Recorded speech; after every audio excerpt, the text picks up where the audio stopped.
Good morning friends, to the point में आप सभी का स्वागत है। सो फ्रेंड्स, अगर आपको ये बात पता हो कि किसी भी कंट्री की गवर्नमेंट के लिए टैक्सेशन एक बहुत ही मेजर सोर्स ऑफ इनकम होता है, वो क्योंकि इसी टैक्स जो इनकम होती है उसको वो यूज़ करते हैं और जो सिटीजन्स ऑफ द कंट्री होते हैं उनको वो अलग अलग तरीके के बेनिफिट्स देते हैं। मान लीजिए कि अगर आप किसी गवर्नमेंट हॉस्पिटल में जा रहे हैं और अगर आप वहाँ पे देखते हैं कि जो इलाज के पैसे हैं वो कम लगते हैं एज़ कम्पेयर टू कोई प्राइवेट हॉस्पिटल, तो वो कहाँ से ये जो बेनिफिट्स है गवर्नमेंट एक सिटीज़न को दे रही है, वो यही जो टैक्स कलेक्ट करती है सिटीज़न से, डायरेक्ट और इनडायरेक्ट टैक्सेस अलग अलग जगह लगा के लेवाई करके उन्हीं को वो रिडिस्ट्रीब्यूट करती है सिटीजन्स को बेनिफिट्स पहुंचाने के लिए। जैसे कि अगर गवर्नमेंट सब्सिडी दे रही है एलपीजी के ऊपर या फार्म लोन के ऊपर, तो ये पैसे कहाँ से आ रहे हैं? ये सारे पैसे जो हम as citizen of the country tax के रूप में देते हैं, गवर्नमेंट इसी पैसे को इस्तेमाल करते हुए सिटीजन्स को हेल्प करती है। आज के वीडियो की अगर बात करें तो इसमें हम दो टाइप के इनडायरेक्ट टैक्सेस जो कि वैट और जीएसटी, उसके बारे में डिस्कस करेंगे। जीएसटी जैसे आपको पता होगा कि आज का एग्जिस्टिंग जो हमारा टैक्सेशन सिस्टम है इंडिया में जो फॉलो करते हैं वो गुड्स एंड सर्विस टैक्स है।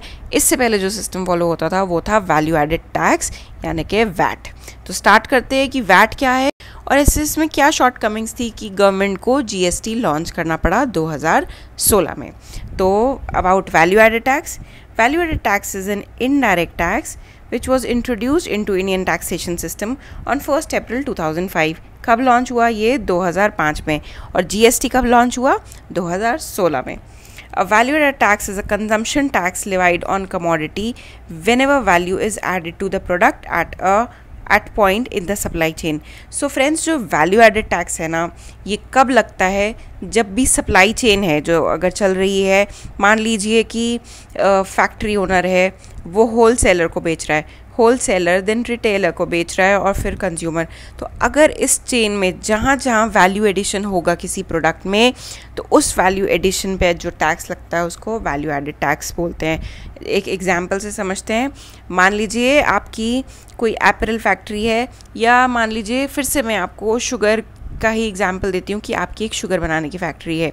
तो सबसे पहले तो जो ये फैक्ट्री ओनर है ये शुगर केन प्रोक्योर करेगा। तो शुगर केन को कन्वर्ट करके इसने शुगर बनाई और ये जब शुगर इसने फैक्ट्री से जब बाहर निकाली तो होल सेलर को बेचने के लिए, तो यहाँ पे लगेगा वैट।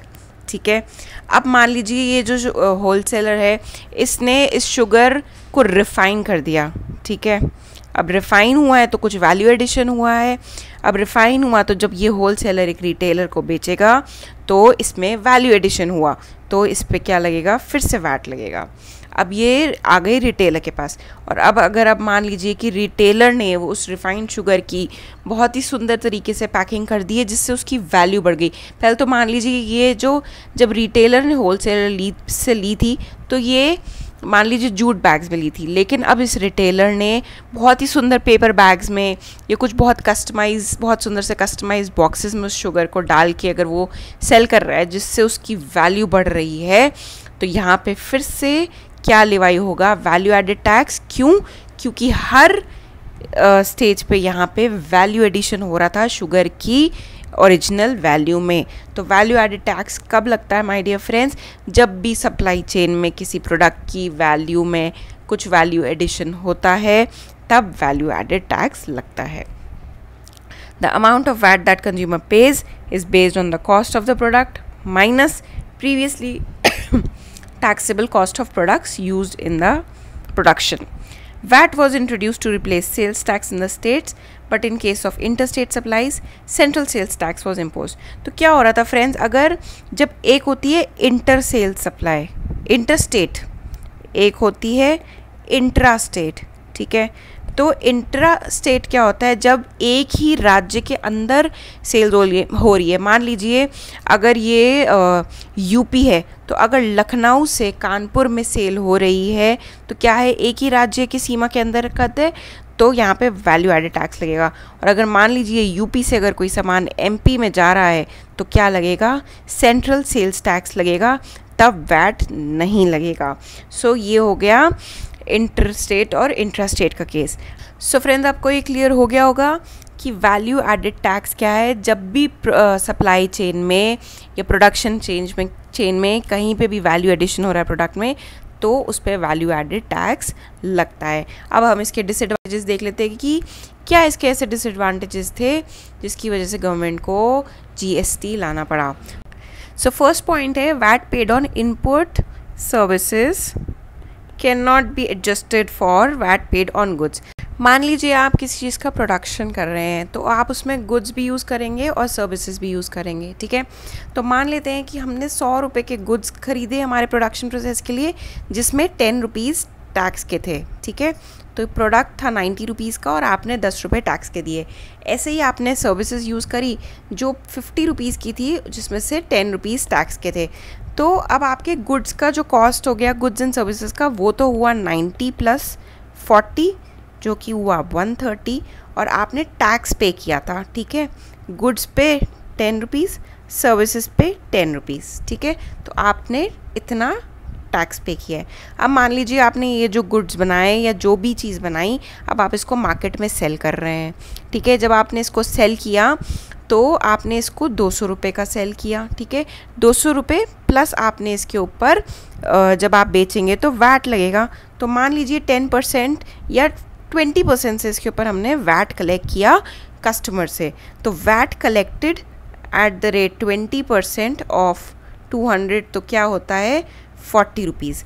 अब गवर्नमेंट साल के अंत में आपको गवर्नमेंट को टैक्स रिटर्न भरनी पड़ेगी। तो आप कैसे कैलकुलेट करेंगे कि इतना तो टैक्स मैंने कलेक्ट किया था और इतना टैक्स मैंने पे किया था, ठीक है। तो आइडियली क्या होना चाहिए, 40 रुपीज़ कलेक्टेड, तो 40 में से आपने कितना शुरू में पे किया था प्रोडक्शन प्रोसेस में 20, तो आपको गवर्नमेंट को कितना देना है 20 रुपीज़ ही टैक्स बैलेंस देना है। लेकिन वैट के केस में क्या हो रहा था कि अगर आप ये जो आपके गुड्स बनाने के चक्कर में बनाए थे और अगर आपने सर्विसेज कंज्यूम करी थी और आप बेच गुड्स रहे हैं, तो आप ये जो सर्विसेज पे आपने टैक्स का अमाउंट पे किया था वो एडजस्ट नहीं हो सकेगा। सिर्फ 40 में से आप 10 रुपीज़ ही माइनस करेंगे जो यहाँ पे गुड्स के लिए आपने कंज्यूम किए थे।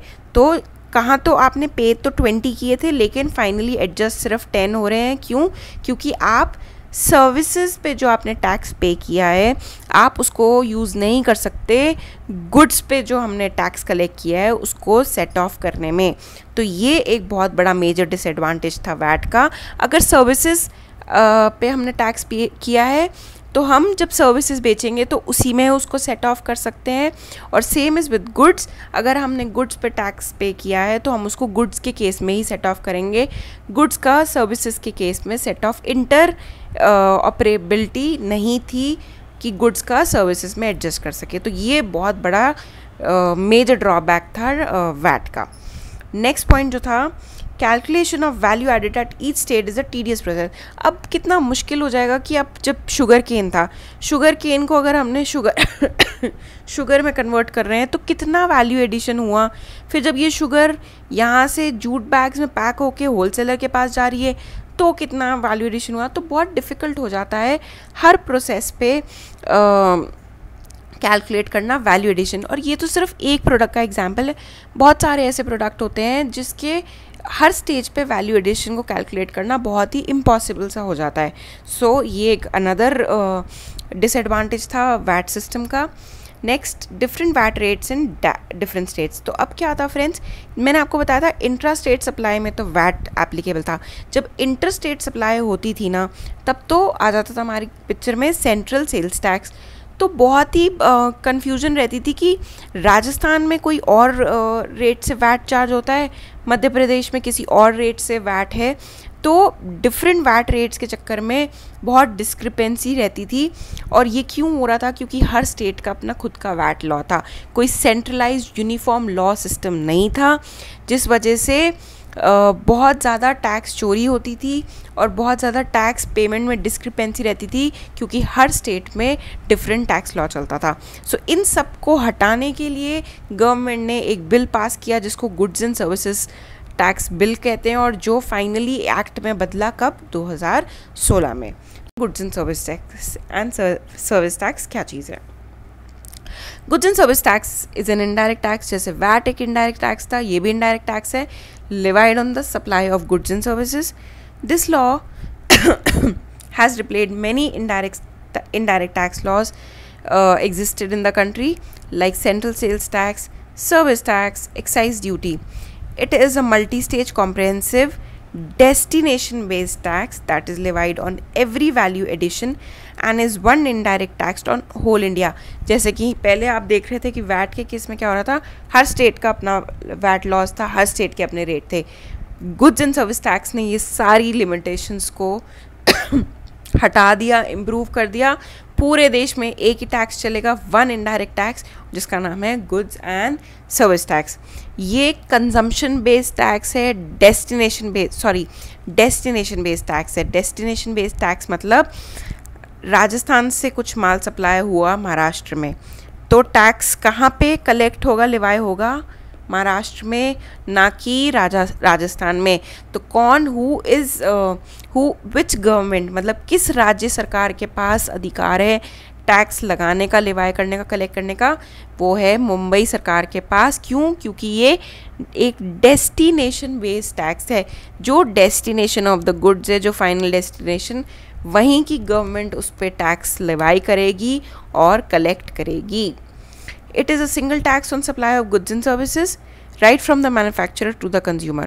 Credit of input tax paid at each stage will be available in the subsequent stage of value addition, which makes GST essentially a tax only on value addition at each stage.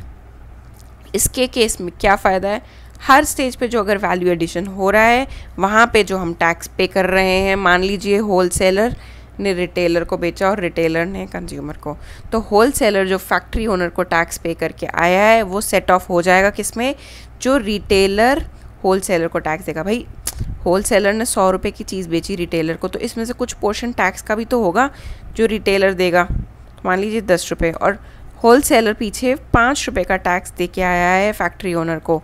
तो अब wholesaler की कितनी liability है total tax की, 10 में से 5 मतलब 10 में से 5 गए तो बचे सिर्फ 5 रुपये. तो हर स्टेज पे बहुत इजी है इसमें टैक्स कैलकुलेट करना और लायबिलिटी निकालना. The final consumer will thus bear only the GST charged by the last dealer in the supply chain, thus eliminating the cascading effect. Cascading effect मैं आपको एक पूरे सेपरेट वीडियो में समझा चुकी हूँ कि क्या होता है. एक बार फिर से समझा रही हूँ. cascading effect होता है टैक्स के ऊपर टैक्स लगना.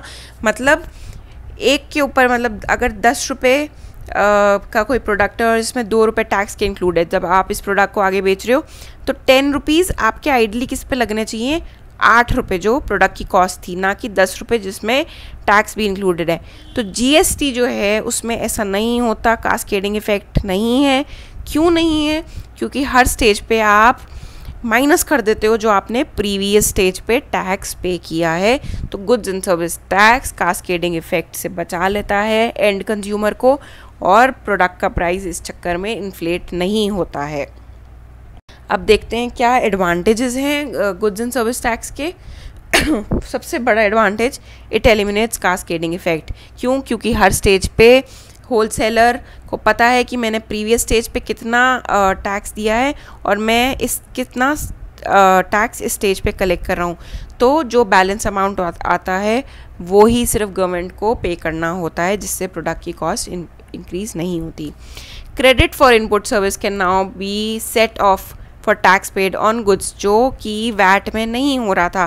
मैंने आपको समझाया था ना एग्जाम्पल के थ्रू कि मैंने अपने प्रोडक्शन प्रोसेस में गुड्स भी यूज़ करी, सर्विसेज भी यूज़ करी, लेकिन जो गुड्स पर टैक्स यूज़ हो रहा है वो सिर्फ किससे सेट ऑफ होगा, जब मैं गुड्स बेचूंगी. वो सर्विसेज से इंटर सेट ऑफ नहीं हो सकता. गुड्स एंड सर्विस टैक्स में ये बिल्कुल हो सकता है. आगे हम एक एग्जाम्पल लेंगे प्रॉपर, उसमें आपको ये बिल्कुल अच्छे से क्रिस्टल क्लियर हो जाएगा. लेसर कंप्लाइंसेस हैं as compare to VAT. Simpler procedure for online filing of returns. Uniform tax rate throughout the country, जो वैट में नहीं था. क्यों? क्योंकि हर स्टेट के अपने वैट लॉज थे, इसलिए हर स्टेट में अलग वैट लॉ चलता था. हर गवर्नमेंट वोट्स फेच करने के लिए टैक्स रेट को चेंज कर लेती थी. अब ये सब चीज़ें हट चुकी हैं. क्यों? क्योंकि एक यूनिफॉर्म टैक्स रेट एप्लीकेबल है पूरे कंट्री पे. मैंने आपको कहा था कि मैं आपको एक अच्छे से एग्जाम्पल से हर चीज़ क्लियर कर दूँगी। अब देखते हैं वैट रिजीम में क्या हो रहा था। देखिए कंसल्टेंट है, the consultant would have charge 15% service tax on services. एक कंसल्टेंट है, वो सर्विसेज प्रोवाइड करता है, ठीक है। अब उसने 70,000 की सर्विसेज प्रोवाइड करी और उस पर 15% लगा सर्विस टैक्स, तो जो उसका आउटपुट टैक्स हो गया वो हो गया 10,500। मतलब जब उसने सर्विसेज प्रोवाइड करी अपने कंज्यूमर को तो उसने 15% से टैक्स कलेक्ट किया, तो उसका जो टैक्स कलेक्शन हुआ 10,500 रुपये। Then if he purchase office supplies for ₹25,000 paying 5% as VAT which would amount to 25,000 into 5%। देखिए एक कंसल्टेंट है, वो कुछ सर्विसेज प्रोवाइड कर रहा है अपने कंज्यूमर को जो कि है 70,000 रुपये की। उस पर उसको इनपुट टैक्स आया 10,500, मतलब उसको इतना टैक्स कलेक्शन हुआ।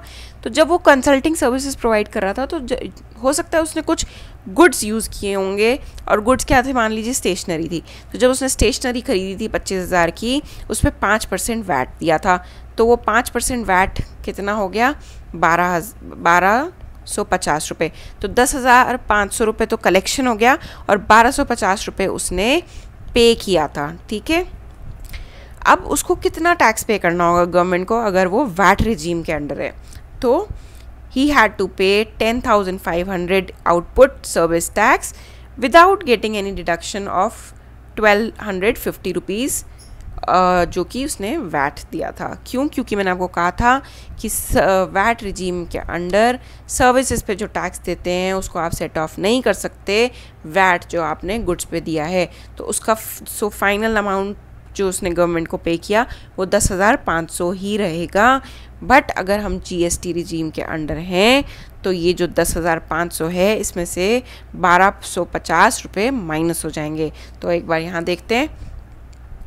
अब गुड्स एंड सर्विस टैक्स आ गया तो GST लगेगा, चाहे वो सर्विसेज हैं कि गुड्स हैं। यहाँ पे अब कोई सेल्स टैक्स का कॉन्सेप्ट नहीं है, तो GST हमने लगाया सर्विसेज पे, तो वो हुआ 12,600। तो 12,600 मतलब कलेक्शन हुआ है टैक्स का, ठीक है। और जो ऑफिस सप्लाईज उसने ख़रीदी थी उस पर 5% से GST लगा तो 1,250, ठीक है।